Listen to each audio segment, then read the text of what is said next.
You know, if you told me that the person who wrote Windbreakers wanted to write an evil Monkey D. Luffy as a villain, I'd say, yes, I believe you. Leadership is a heavy position to occupy. It's a position that must manage the decisions of a group and bear the responsibilities for those decisions. But it's also a position that weighs on the followers, as the mindset and perception of the leader does a lot to shape how his or her followers act. This is extra obvious in the hyper-dramatic world of anime, where, more often than really any other medium I can think of, I see people just throw themselves wholesale behind a person and their ideals with little external prompting. In fact, sometimes they do it against external prompting. And while Windbreakers has been going absolutely insane with its fights, I mean, just look at this choreography, it's stellar. Where was I? Oh yeah, while Windbreakers has been going absolutely insane with its fights, I find its exploration of leadership to be almost as interesting, especially in the form of a bright sun that blinds its followers. There are a lot of explorations of the leader-follower dynamic to be seen, even in just the first 10 episodes of Windbreakers. Our main character, Sakura, wants to claim the top position of the wild and dangerous Furin High School, a position he desires in retaliation to the world's rejection of him. But when he gets there, he quickly realizes that the school has changed in reflection of its leader, Umemiya. It's no longer a school of violent delinquents, but of respected protectors, and everyone looks upon it with all the respect Sakura never thought he could get. And no one does this more than the person he butts heads with the most, Sugishita, who has nothing but loyalty and respect for Umemiya. Umemiya's strengths and ideals were just that impactful, because, as we all know, no one holds more power in a high school than high schoolers. People followed him because he was a leader worth following, and he's a leader because people chose to follow him. He became the top of Furin, not just by his physical strength, but with the help of everyone who could sympathize with his goals. This is in contrast with their neighboring school, Shishitoren, and its leader, Tomiyama Choji. Choji was like so many anime protagonists, bright, excitable, powerful. He was awe-inspiring to everyone around him. But he had a dark side that made him just a little off. He wanted to be free, freer than everyone else.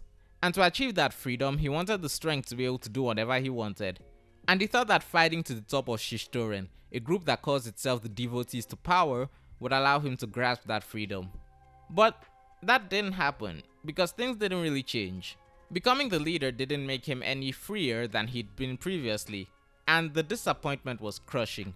But instead of introspecting as to why he felt that way, he took his anger out on his team, blaming their weakness for his feelings, not understanding that their support was what he needed the most. Because the true treasure was the friends he made along the way. No, seriously, there's even an empty treasure box. The evil Luffy comparisons are growing. It was a grave misunderstanding of reality and the value of strength as something that sets you free, leading him to create a new rule. Anyone who loses a fight gets kicked out, and in brutal fashion.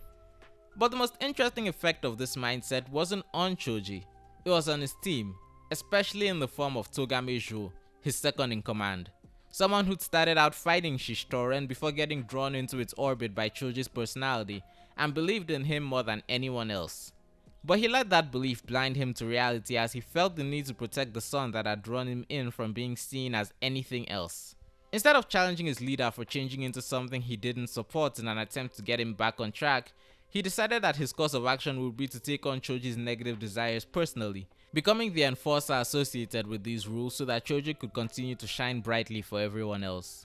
Both of them failed in both their positions this way.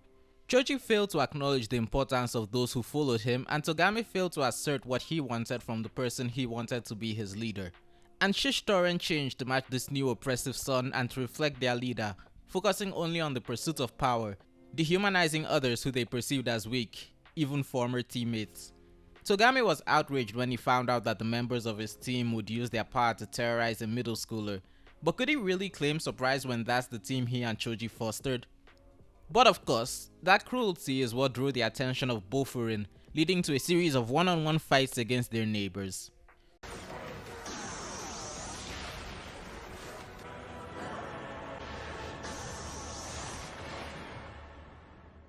Sugishita and Suo's fights further emphasize Shishitoren's lack of empathy, as the only ones who show any concern for their members after they lose are close friends, And even then, the hypocrisy of only caring when someone you know is the victim or when there's a good chance you're about to become the victim is called out as a sign of childishness.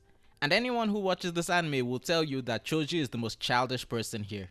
Meanwhile, we see another breakdown of the leader and follower relationship with Hiragi and Sako, as we see another important trait for a leader to have: a desire to lead. Hiragi never tried to become a leader, and he didn't strive for the position at the top. But still, a lot of people gravitated towards him, none more so than Sako. So Sako was disappointed by Hiragi's decision to support Umemiya instead of going for it himself.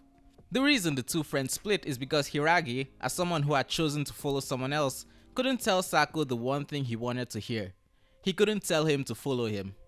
Sako could only follow if he wanted to follow Umemiya himself, but Sako wanted Hiragi to tell him to follow him because Hiragi was the one he respected.